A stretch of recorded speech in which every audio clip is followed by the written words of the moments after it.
Fight got announced, Mayweather-McGregor. What do you think? It's pretty interesting, but I think it's going to get biased, When circus comes to town, do you watch it? Yes. When a car crash, you're driving past it, do you stop and look? Yeah, absolutely. And even though it's bad, right? I mean, you think we feel guilty, but you do it, right? Well, even if you feel guilty about watching this fight, you're going to buy it. So Mayweather's 40 years old, though, hasn't fought in 2 years. Could he be slowing down? Is that the X factor? It's kind of the wild card in all things, because everything else points to the fact that Floyd should dominate the fight. Before Floyd at 40 years old hasn't fought in a couple of years, that kind of does bring an X factor to the fight. If Floyd does anything but dominate McGregor, is that bad for boxing? No, I don't think it's bad for boxing. I think it's great in general for mixed martial arts, but I don't think it's bad for boxing. Floyd's 40 years old. I mean, but do I expect Floyd to pretty much dominate? Yeah, I probably do.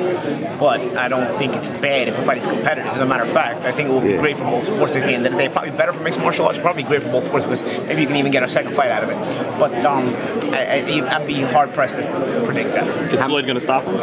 I think so. Yeah. How many pay-per-view buys do you think this could? I think it's going to get a lot of buys. I think it's going to be comparable to Pacquiao pay-per-view. I don't know if it's going to pass it, but it'll be close. Does it hurt the Golovkin-Canelo pay-per-view a lot, you think? I think it does, yeah. I think it does. I don't think it was by chance that Floyd announced that it'll be a week of a big HBO fight, and then he's fighting it a few weeks before another big HBO pay-per-view. I think also there's some of the thought process going into that as well. Why did the public want this fight so badly? It's interesting, there's a curiosity about it. Anytime there's a curiosity about it, you want that curiosity to be satisfied. I think the public now has what they wanted. I think there's a lot of people in the mixed martial arts world that actually think Conor can win the fight. As ridiculous as boxing fans might think it is, they'll watch the fight because it's a spectacle. So I think everybody has their reasoning to watch it. At the end of the day, this spectacle will be watched. Is the boxing world being too salty, bitter? Is there something we don't see here? The boxing fans are the weirdest fans in the world. They get unhappy about anything. They get a good fight and they're unhappy about it. You know what I mean? So I don't think a niche market being salty is going to really affect the fight, because at the end of the day, boxing is a niche market, especially in America. So I think a niche market being salty and still buying the pay-per-view anyway, I don't think it's going to affect anything. Any disappointment that he didn't take the fight with you first?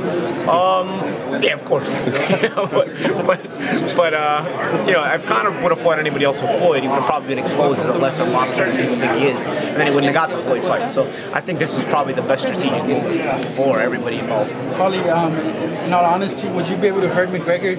You're not known as the biggest puncher, but I don't think it's about hurting him. I think it's about when you're so much better than somebody, you're walking them down, beating them up. It probably, it leads to bad things happening. So, being stuck in the ring with 36 minutes with a guy you can't compete with, it's not fun. It's not a good feeling. It's not a 30-second ass kick. It's a bad ass. The ass whooping becomes bad. So punches are punches at the end of the day, and they end up becoming that. And I got to get back to my Sky team, to my bosses.